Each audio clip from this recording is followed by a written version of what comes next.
जय यीशु। प्रभु यीशु के सामर्थ्यवान नाम पर आप सभी लोगों को बाइबल तीर्थ यात्रा में स्वागत है। आज हम एक नए किताब बाइबल का शुरू किए हैं। बाइबल के 5वां पुस्तक पंचग्रंथी के अंतिम किताब जिसका नाम है विधि विवरण ग्रंथ, जो कि पुराने विधान की एक बहुत ही महत्वपूर्ण पुस्तक है। नए विधान में उद्धरण की मामला में तो ये तीसरे नंबर पे है, स्तोत्र ग्रंथ और इसायास नबी के ग्रंथ के बाद। कुछ 200 बार विधि विवरण से नए विधान में उद्धरण है, कुछ प्रत्यक्ष रूप से, कुछ अप्रत्यक्ष रीति से। इब्रानी भाषा में इस किताब का नाम यलेहा देवारिम है। यलेहा देवारिम मतलब है यह है वचन, दीज आर द वर्ड्स। यह अध्याय 1 वचन 1 में से ली गई है। इंग्लिश बाइबल देखेगा तो ऐसा शुरू होते हैं, दीज आर द वर्ड्स शुरू होते, इसलिए पहला वो शब्द को नाम के रूप में इब्रानी भाषा में, हिब्रू भाषा में दी गई है। इंग्लिश में इसका नाम है ड्यूटरोनॉमी। यह इस किताब का यूनानी नाम से आए हैं। यूनानी भाषा यानी ग्रीक भाषा में इसको देउथरोनोमियोन बोलते हैं, यानी मतलब दूसरा नियम या विधान या नियम की दोहराव, रिपीटिशन ऑफ द लॉ। ये कहाँ से आए हैं ये नाम? ये अध्याय 17 वचन 18 में लिखे गए एक शब्द का अनुवाद है। संहिता की एक प्रतिलिपि वहां पर हमें पढ़ने को मिलते हैं, इस संहिता की एक प्रतिलिपि। सो उसको ड्यूटरोनोमियोन करके ट्रांसलेट किए हैं, उसमें से हम लोग इंग्लिश का नाम रखे हैं ड्यूटरोनॉमी। तो हिंदी में है विधि विवरण। तो इसको समझने हेतु इस पुस्तक को जरा हम समझने की कोशिश करें, उसके लिए इसकी पृष्ठभूमि और भूमिका को थोड़ा सा जानना अच्छा है।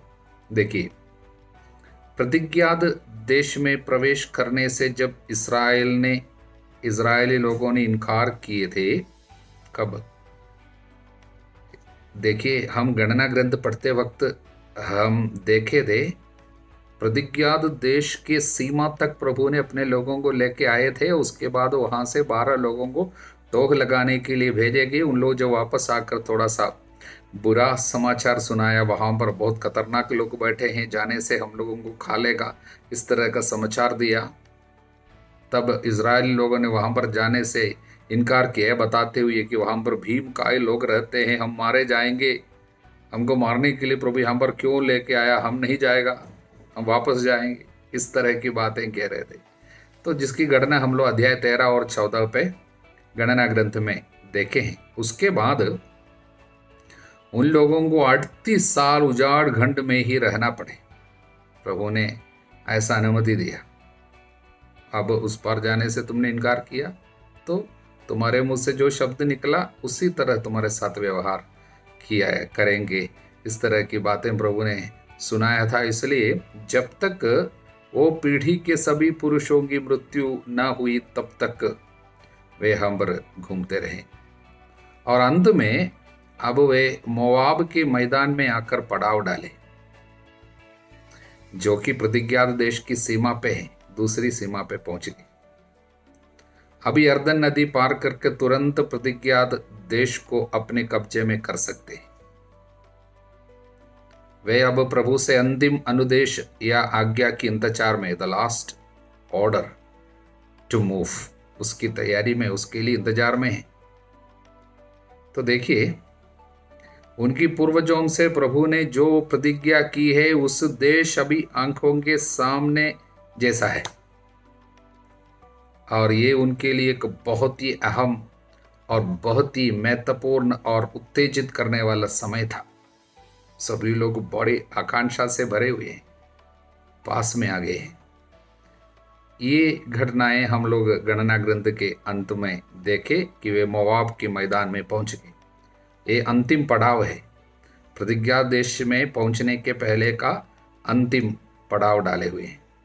विधि विवरण ग्रंथ के अनुसार प्रतिज्ञात देश में पैर रखने के तुरंत पहले की इस यादगार समय में मूसा अपने प्रियजनों को 3 महत्वपूर्ण और थोड़े लंबे से प्रवचन दिए, जो कि उनकी विदाई भाषण रहा, क्योंकि उनको बताए गए थे कि वे लोगों के साथ यर्दन पार नहीं करेंगे, प्रतिज्ञात देश में प्रवेश नहीं करेंगे। इसलिए उनको मालूम था उनको अब मरने का समय आया। इसलिए मरने के पहले, अपनी मृत्यु के पहले बड़े प्यार के साथ जिन लोगों को पिछले 40 सालों में जैसे एक पिता की तरह, माता की तरह बच्चों को लेके आ रहे, उसी तरह संभाल संभाल कर लेके आए, अंतिम विदाई भाषण के रूप में 3 भाषण दिए।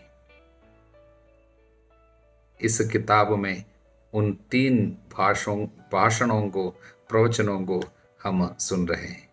मूसा ने ये उचित समझा कि मैं अपने लोगों को, जो कि अब ये जनता जो है उनके साथ, वो जो नई पीढ़ी है, क्योंकि जो 40 साल पहले सिनाई में प्रभु के साथ विधान के समय में उपस्थित रहे थे, वो पीढ़ी समाप्त हुई। अब जो नए हैं, क्योंकि बाद में जन्म लिए हैं या उस समय 20 साल से छोटे थे, तो उनको संहिता के सभी नियमों को और एक बार याद कराऊं, जिससे वे प्रतिज्ञात देश में प्रभु की इच्छा के अनुसार प्रवेश कर सके और उसे अपने कब्जे में कर सके और वहां उनके साथ सब अच्छा से हो जावे।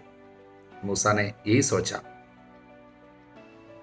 साथ में मूसा पिछले सालों की घटनाओं को याद करते हुए उनसे शिक्षा ग्रहण करने, कुछ सबक सीखने के लिए इस्राएलियों की इस नई पीढ़ी से आग्रह करते हैं।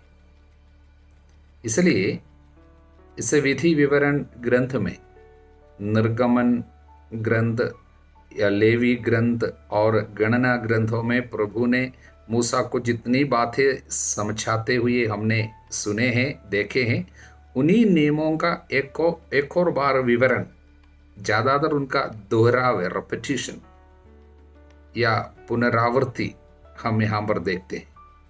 किंतु ये केवल एक दोहराव नहीं है, बल्कि इस पे विधि विवरण ग्रंथ में मूसा इन नियमों में अपने अपने अपने दिल को ही लगा देते हैं।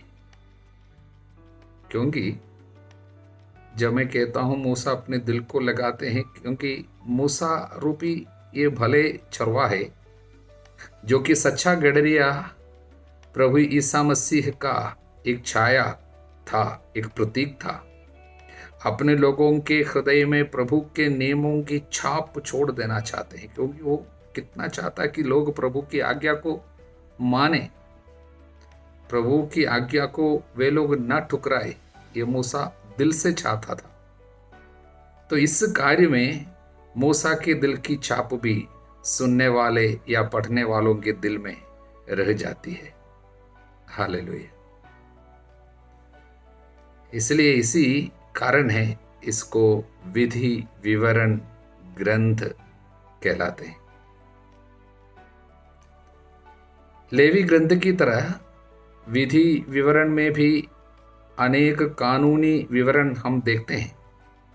शुद्ध अशुद्ध, आज्ञा भंग का क्या दंड मिलता है, आज्ञाकारिता से क्या आशीर्वाद होता है। किंतु यहां पर सब कुछ का जोर आम आदमी पर है, मनुष्य पर है, पुरोहितों पर नहीं। लेवी ग्रंथ पुरोहितों की दृष्टि से लिखे गए हैं। मूसा जब इजरायलियों की इस नई पीढ़ी को प्रभु पर श्रद्धा रखने, उनकी आज्ञाओं के पालन की बातें जब सिखाते हैं, वो इजराइल की पुरानी घटनाओं का जिक्र करते हुए आज्ञा भंग और विद्रोह की कड़वी परिणाम की याद दिलाते हैं। साथ में उन सभी बातों से बढ़कर प्रभु की सत्य प्रतिज्ञता और इस्राएल के प्रति उनके असीम प्रेम को भी याद दिलाते हैं। हालेलुया। अब हम मूसा के इन तीनों प्रवचनों के कुछ मुख्य संदेश को जरा हम देखें, जिससे हमें पूरे इस पुस्तक के बारे में एक ज्ञान मिल जाएगा। उसके बाद पढ़ना बहुत आसान होगा। पहला प्रवचन अध्याय 1 से 4 तक, ये 4 अध्याय मूसा का पहला प्रवचन है। इसका सुर, इसका टोन जो है पीछे मुड़कर देखने का टोन है, यानी लुकिंग बैक। इसका मुख्य संदेश है प्रभु के महान कार्यों को याद रखना, यानी remember what he has done for you. प्रभु ने हमारे लिए कितना महान कार्य किया। पीछे मुड़कर देखते हैं और एक एक घटना को देखते हैं और उसके बाद बोलते हैं प्रभु ने हमारी कमजोरियों के बावजूद हमारे लिए क्या क्या नहीं किया। कितना असीम प्यार का उन्होंने प्रकटन किया। हम इसके लिए कोई लायक ही नहीं रहे, हम तो केवल पाप करते रहे। और पुरानी घटनाएं सब एक एक करके बताते, याद दिलाते हमारे हम लोग क्या क्या किया था। यानी अब जो पीढ़ी है उनको बोलते तुम्हारे पूर्वजों ने इस तरह प्रभु के साथ विद्रोह किया, इसलिए वो विपत्ति आई, उसके बावजूद प्रभु ने संभाला, हमको हमेशा के लिए नहीं त्यागा। इसलिए धन्यवाद की भावना मन में रहना, प्रभु के सभी कार्यों को याद करते हुए धन्यवाद देना, यही है पहले भाषण जो है, पहला प्रवचन का मुख्य संदेश। अब दूसरा प्रवचन अध्याय 5 से वो अध्याय 26 तक, 5 से लेकर 26 तक एक ही प्रवचन है। तो उसका सुर माने उसका टोन जो है वो क्या है, ऊपर की ओर देखने का है, लुकिंग अप। पहले वाला जो है पीछे को देखना, अब इसमें ऊपर की ओर देखना है। इसका मतलब याद रखना प्रभु हमसे क्या चाहता है। हमेशा इस बात को याद रखना प्रभु क्या चाहता है। इसलिए हर घड़ी, हर घटना के समय, हर स्थिति पे प्रभु की ओर देखना, प्रभु के नियम क्या है, इस परिस्थिति में प्रभु हमसे क्या चाहता है, इस बात को कभी नहीं भूलना। इसलिए वो इसमें आज्ञा पालन की बातें जोर देकर बताते हैं। प्रभु हमसे क्या चाहता है, उनकी आज्ञाएं क्या है, और जीवन में समझौता या कॉम्प्रोमाइज करने से हमारी जाति की विशिष्टता जो है, प्रभु ने हमको विशेष रूप से चुनकर अलग किया है, वो विशिष्टता नष्ट हो जाती है। आज्ञा भंग का बहुत परिणाम होता है।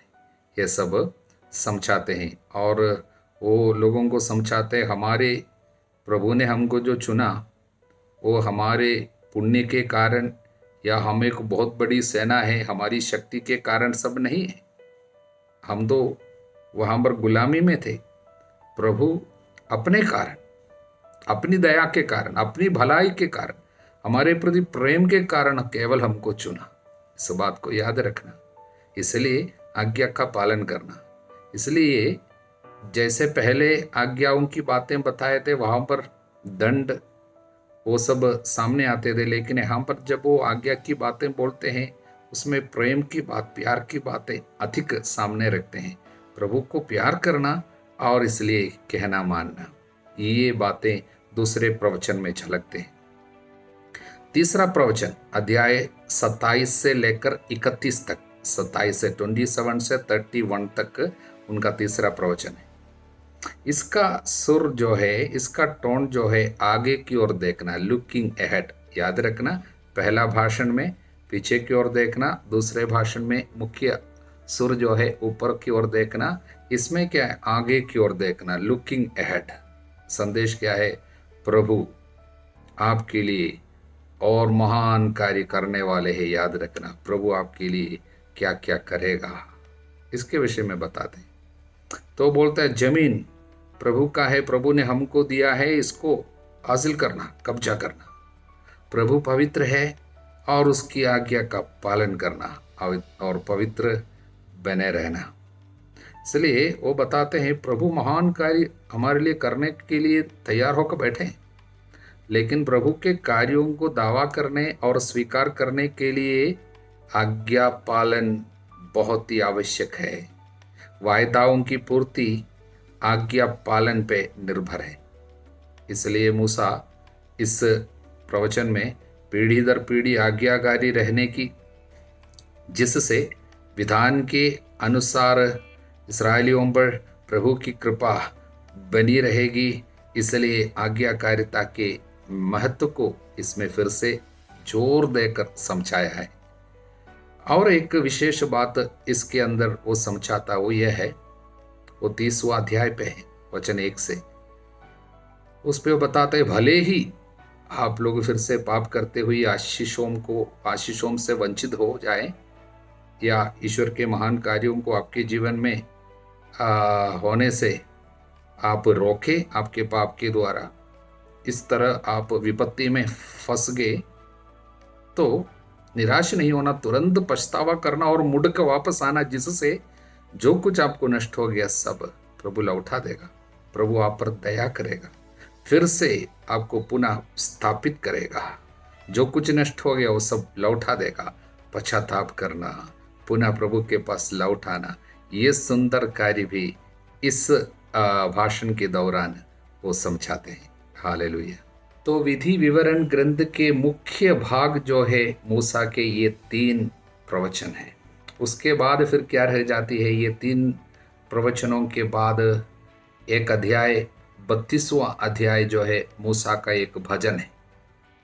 सब कुछ के लिए धन्यवाद देते हुए और सारे इन संदेशों को पूरा जोड़ते हुए एक सुंदर भजन, मूसा का एक भजन, वो है अध्याय 32 में। फिर अध्याय 33 में जो है 33 में मूसा का आशीर्वाद है। मरने के पहले अपने प्रिय संतानों को आशीर्वाद प्यार से देने वाले एक पप्पा, वो है 33वां अध्याय। और आखिरी अध्याय 34वां अध्याय, मूसा की मृत्यु। मूसा नेबो पर्वत पर चढ़कर प्रतिज्ञात देश को दूर से देखते और उसके बाद वहां पर उनकी मृत्यु हो जाती है। 30 दिन तक इस्राएली लोग उनके लिए शोक मनाते हैं, मातम मनाते हैं, यानी प्रार्थना करके बैठते हैं। ये आखिरी 3 अध्याय सब भाव विभोर होकर ही हम पढ़ सकते हैं, क्योंकि हम भावुक जरूर हो जाते हैं। कारण 40 साल तक कितने प्यार से मूसा कितने कष्ट उठाकर इस्राएलियों को ये मरुभूमि से होकर लेके आए, और उसके बाद उनके साथ प्रतिज्ञात देश में प्रवेश करने की अनुमति प्रभु ने उनको नहीं दिया। लेकिन कोई शिकायत नहीं है। अपने लोगों को अंत में बड़े प्यार से, जैसे मुर्गी अपने चूजों को डाइनों तले एकत्रित करके रखना चाहते हैं, उसी तरह मैंने कितना तुमको एकत्रित करना चाहा, इस तरह प्रभु यरूशलेम को प्यार से देखते हुए बोलते हैं। उसी तरह मूसा का हृदय भी अपने लोगों के प्रति इतने प्यार, इसलिए अंत में और एक बार सब कुछ को याद दिलाया। अभी तक जितना सीख के आया उसको सब और एक बार याद दिलाया, और उसके बाद मृत्यु के लिए जब चले जाते हैं हम भी आंसू बहाएंगे। इसलिए वो आखिरी अध्याय। प्रियजनों, मूसा का जीवन और उसका व्यक्तित्व हमारे दिल को जरूर छू लेता है। मैंने इसलिए कहा वो सच में प्रभु यीशु का प्रतीक है। इसलिए एक सुंदर बात वो ये है, एक मसीही या भविष्यवाणी हम इस पुस्तक के एकदम बीच में देखते हैं। यीशु के आगमन की बात यह हमारा एकदम बीच में। भले ही हर एक पन्ने पे हम मूसा के द्वारा प्रभु को, प्रभु के रूप को, प्रभु के प्यार को, उनके हृदय की दया को, सबों को बचाने के उसके आग्रह को सब हम एक एक पन्ने पे मूसा के द्वारा देखेंगे, फिर भी सबसे बीच में एक प्रतिज्ञा है, एक प्रॉमिस है, एक भविष्यवाणी है, एक प्रोफेसी है। वो 18वां अध्याय वचन 15 पे मूसा ने कहा, तुम्हारा प्रभु ईश्वर तुम्हारे बीच तुम्हारे ही भाइयों में से तुम्हारे लिए मुझ जैसा एक नबी उत्पन्न करेगा, तुम लोग उसकी बात सुनोगे। क्या है? सुना? तुम्हारा प्रभु ईश्वर तुम्हारे बीच तुम्हारे ही भाइयों में से, आप जानते इस्राएलियों में से, यूदा के वंश से ही आ रहे, और तुम्हारे लिए मुझ जैसा एक नबी उत्पन्न करेगा, तुम लोग उसकी बात सुनोगे। ये वास्तव में यीशु के बारे में थे, आने वाले मसीहा के बारे में। तुम उसकी बात सुनोगे। मूसा कह रहे हैं तुम उसकी बात सुनोगे, इसकी सुनना। जैसे बाद में लूकस के सुसमाचार में काना के घर में नहीं, हम लोग योहन के सुसमाचार में काना के घर में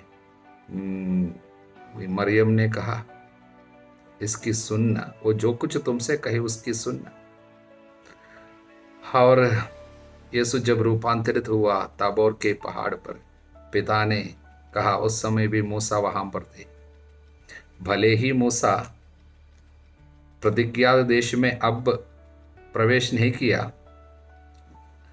हम दुखी नहीं है इस बात पे, क्योंकि प्रभु पिता परमेश्वर मूसा को प्रतिज्ञा देश में जरूर खड़े होने दिया। कब? यीशु के साथ।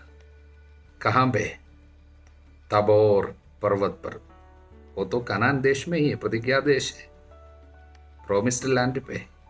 यीशु जब आया, यीशु के साथ ताबोर पे मूसा और एलाइजा जो है, हम तीनों, ये तीनों को एक साथ हम देख रहे हैं यीशु के रूपांतरण के समय। उस समय भी पिता से आवाज सुनी, इसकी सुनो।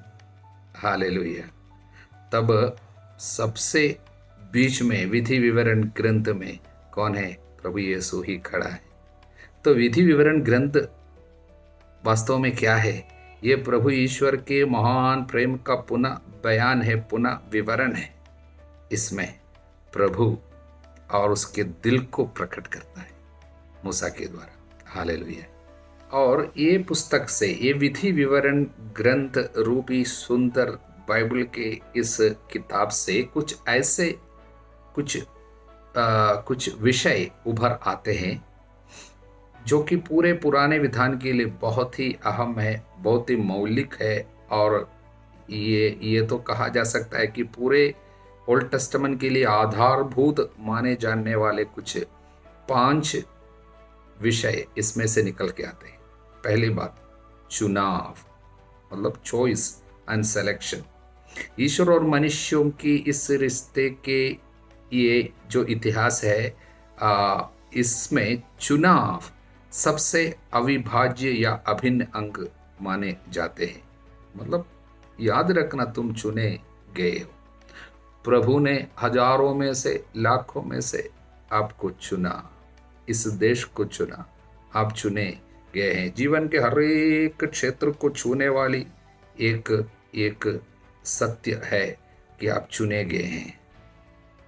ये बात याद रखना। अध्याय 4 वचन 34, ईश्वर ने आतंक दिखाकर विपत्तियों, चिन्हों, चमत्कार और युद्धों के माध्यम से अपने सामर्थ्य तथा बाहुबल द्वारा तुम लोगों को मिस्र देश से निकाल लिया है। ये सब तुमने अपनी आंखों से देखा है। क्या और कोई ऐसा ईश्वर है जिसने इस तरह किसी दूसरे राष्ट्र में से अपना राष्ट्र चुना हो? ये बराबर याद रखने के लिए मूसा हमको बताते हैं इस पुस्तक में, अध्याय 10 वचन 15 में सब है। कई जगह में इस चुनाव की बातें। इसलिए प्रभु हमसे भी चाहते हैं, मैंने तुमको चुना, इसलिए तुमको मुझे चुनना होगा। जीवन के हर एक क्षेत्र पे प्रभु को चुनना, जीवन को चुनना, आज्ञा पालन को चुनना, पवित्रता को चुनना। अध्याय 30 वचन 19 और 20 में सब हम देखते हैं। और दूसरा विषय, मुख्य विषय है इसमें से जो निकलता वो है विधान, कवनेंट। तो हम लोगों के बीच में एक विधान है, ईश्वर और मनुष्यों के बीच। हम लोग एक कवनेंटल रिलेशनशिप में, जैसे शादी की रिश्ता होती है, कवनेंट है, उसी तरह एक रिश्ता है। वो रिश्ता पूर्वजों के साथ केवल नहीं है, वो जो रिश्ता जो जोड़े हैं, वो विधान, वो आज जीवित रहने वाले सबों के साथ भी है। अध्याय 5 वचन 2 और 3, प्रभु हमारे ईश्वर ने होरेब पर्वत पर हमारे लिए एक विधान निर्धारित किया। प्रभु ने हमारे पूर्वजों के लिए केवल ये विधान निर्धारित नहीं किया था, बल्कि हमारे लिए जो आज यहाँ उपस्थित है, हमारे लिए। इसलिए हर एक व्यक्ति को भूलना नहीं है कि हम एक विधान पे, विधान को तोड़ना नहीं। अब हम आज जब इसको पढ़ते हैं, हमको ये वचन हमारे लिए भी लागू है। हम नए विधान के अंदर है, एक विधान है। यीशु ने अपने लहू के द्वारा इस विधान को शुरू किया था, इस विधान को सील किया था, मुद्रित किया था। इसलिए ये प्यार का विधान, ये नया विधान जो है हृदय के पाटियों पर अंकित है। पुराना विधान जो होरेब पर्वत पर या सिनाई पर्वत पर जो हुए थे, उस समय जो विधान है उसको प्रभु ने पत्थर की पाटियों पर अंकित किया था, अब हमारे दिल पे अंकित है, इसलिए विधान को नहीं भूलना। तीसरी बात, प्रतिज्ञात देश। प्रभु के चुनाव और विधान के मूर्त चिन्ह के रूप में प्रतिज्ञात देश है, जो उन्होंने पूर्वजों को वायदा किया था। और उस विधान के अनुसार उसने वायदा किया था कि मैं फलाना जमीन आपको दूंगा। तो इब्राहिम के साथ पहले विधान में वादा किया था, उसके बाद उसको दोहराया था सिनाई के विधान में। और वो वायदे को पूर्ति के रूप में, वायदे की पूर्ति और विधान में जिन बातों को प्रभु ने लोगों के लिए वायदा किया था, और उसको प्रभु अपनी सत्य प्रतिज्ञता के कारण, भले ही काफ़ी साल बीते, भले ही लोग हमारी ओर से हमने सहयोग नहीं दिया, उसके बावजूद प्रभु अपनी सत्य प्रतिज्ञता के कारण मुफ्त में एक उपहार स्वरूप इन्हें सौंप रहे हैं। इसलिए प्रतिज्ञात देश उनके पास में, यानी ये जमीन अब प्रभु हमको दे रहे हैं। इसलिए प्रतिज्ञात देश प्रभु की सभी वायदाओं की पूर्ति के रूप में पुराने विधान में विराजते हैं। आज भी इसका महत्व है। जब हम यहाँ पर रहते हैं तो ये प्रतिज्ञात देश ईश्वर के राज्य का अनुभव है, the experience of the kingdom of God, जहाँ पर प्रभु अपनी उपस्थिति देते हैं। यहाँ पर धरती पे प्रतिज्ञात देश है, वो क्या है? ईश्वर का राज्य, न्याय, शांति एवं पवित्र आत्मा द्वारा प्रदत्त आनंद का विषय है। प्रभु अपने लोगों का ख्याल रखता है। ये प्रतिज्ञात देश का अनुभव है, यहाँ पर ईश्वर के राज्य का अनुभव। और मृत्यु के बाद ये स्वर्ग का राज, द किंगडम ऑफ हेवन, जहाँ पर हम प्रभु को अपने आंखों के सामने देखेंगे और उसकी आराधना करेंगे। इसलिए प्रतिज्ञात देश हमेशा हमारे जीवन को बांध कर रखते हैं। हर एक क्षेत्र में इसका असर रहता है, प्रतिज्ञात देश। जैसे पुराने विधान में, बाइबल में हमेशा प्रतिज्ञात देश सबसे मुख्य एक बात है, इसी तरह आज भी ऐसा ही है। हालेलुया। और चौथा मुख्य विषय जो है, प्यार और सत्य प्रतिज्ञता।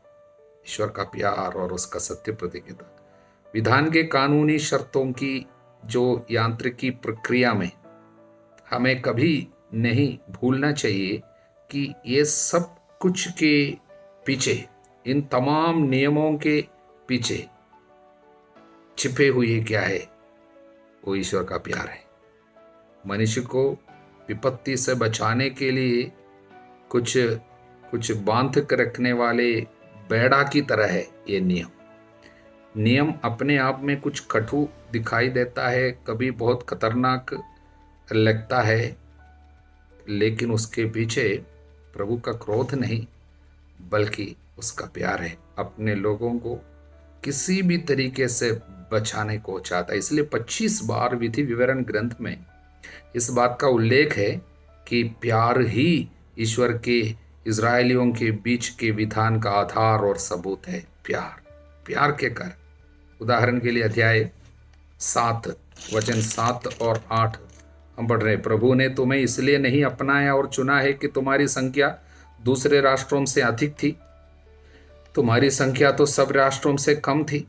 प्रभु ने तुम्हें प्यार किया और तुम्हारे पूर्वजों को दी गई शपथ को पूरा किया। इसलिए प्रभु ने तुम्हें अपने भुज बल से निकाला और दास्ता के घर से, मिस्र देश के राजा फिरौन के हाथ से छुड़ाया है। वचन 12, यदि तुम इन विधि निषेधों का ध्यान रखोगे और उनका सावधानी से पालन करोगे तो प्रभु तुम्हारा ईश्वर तुम्हारे लिए अपना विधान और अपनी सत्य प्रतिज्ञा बनाए रखेगा। वह तुमसे प्रेम करेगा, तुम्हें आशीर्वाद देगा, तुम्हारी संख्या बढ़ाएगा। ये सब प्रेम, इसलिए हम लोग इस विशेष बात को देखते हैं। वो भले ही अंदर छुपा हुआ है, धीरे धीरे वो बाहर आ जाते हैं। क्या है? वह ईश्वर की प्यार की विशेषता। इसलिए प्रभु का वो प्रेम और मूसा की जो ईमानदारी है प्रभु के प्रति, ये ईश्वर मनुष्य रिश्ते का एक गहरा उदाहरण है। हम सभी लोगों के लिए मूसा अपनी ईमानदारी को प्रकट करते हैं। इसलिए वो फेथफुलनेस, सत्य प्रतिज्ञता, प्रभु की प्यार और सत्य प्रतिज्ञता, और प्रभु हमसे भी चाहते हैं। इस बात बराबर हम लोग यहाँ पर देखते हैं। हालेलुया। और अंतिम बात यह है, पांचवी महत्वपूर्ण बात जो इधर से विषय जो है यहाँ से निकल के आते हैं, वो है इस्राएलियों की जिम्मेदारी। प्रभु अपने लोगों को एक जिम्मेदारी, उत्तरदायित्व सौंपे है। प्रभु ने अपनी जनता के प्रति अपना प्रेम केवल बातों में प्रकट नहीं किया, बल्कि कार्यों में प्रकट किया। इतिहास में, हिस्ट्री पे, घटनाओं में प्रकट किया। एक एक घटना पे प्रभु प्रकट किया अपना प्यार। इसलिए प्रभु चाहते हैं कि लोग भी, हम लोग भी, इस्राएल की जनता भी अपने जीवन के हर फैसलाओं में और हर कार्यों में प्रभु के प्रति अपना प्यार, वो प्यार भरा एक प्रतिक्रिया, एक रिस्पॉन्स व्यक्त करते जाए। केवल बातों में, आराधना में, शब्दों में केवल नहीं, बल्कि कार्यों में, हर कार्य में प्रकट करना। इसलिए बहुत सुंदर ये वचन अध्याय 6 वचन 4 से, इज़राइल सुनो, इज़राइल सुनो, हमारा प्रभु ईश्वर एकमात्र प्रभु है। तुम अपने प्रभु ईश्वर को अपने सारे हृदय, सारी आत्मा और सारी शक्ति से प्यार करो। ये शक्ति, इसका मतलब शरीर के हर एक कार्य पे, with your energy, with your activities, हर कार्य में प्यार को प्रकट करना है। ये जो शब्द मैं तुम्हें आज सुना रहा हूं तुम्हारे हृदय पे अंकित रहे। अपने पुत्र पुत्रों को अच्छी तरह सिखाए, घर में बैठते, राह चलते, शाम को लेटते या सुबह उठते समय। इसका मतलब जीवन के हर एक क्षेत्र में इसकी चर्चा किया करो। निशानी की तरह अपने हाथ पर, ताबीज की तरह अपने मस्तक पर बांधे रखो। घरों के चौखट तथा फाटकों पर लिख दो। मतलब हर एक क्षेत्र को छूने वाले एक उत्तरदायित्व है प्रभु के लिए जीना।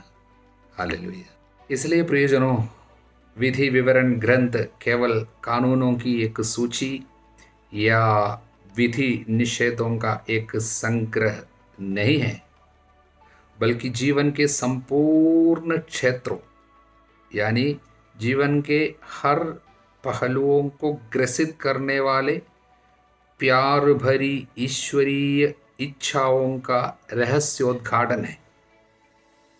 Revelation of God's loving plan for his people. इसलिए इस पुस्तक का सबक, इसकी जो सीख है, वो कभी प्राचीन या अप्रचलित नहीं हो सकता। ये चिर नवीन है। आज हमारे लिए व्यावहारिक रूप से इस्तेमाल करने की विधि है। ये प्यार का प्रकटन है। इसलिए इस पुस्तक से होकर हमारा सफ़र हमें बहुत आध्यात्मिक लाभ लाएंगे। इसलिए आने वाले दिनों में जब हम विधि विवरण ग्रंथ में हैं, बहुत प्यार से इस वचनों को, इन वचनों को पढ़े और दिल में बनाए रखे। हालेलुया। प्रभु आप सभी लोगों को आशीर्वाद प्रदान करे, अब सदा सर्वदा अनंत काल तक। आमीन।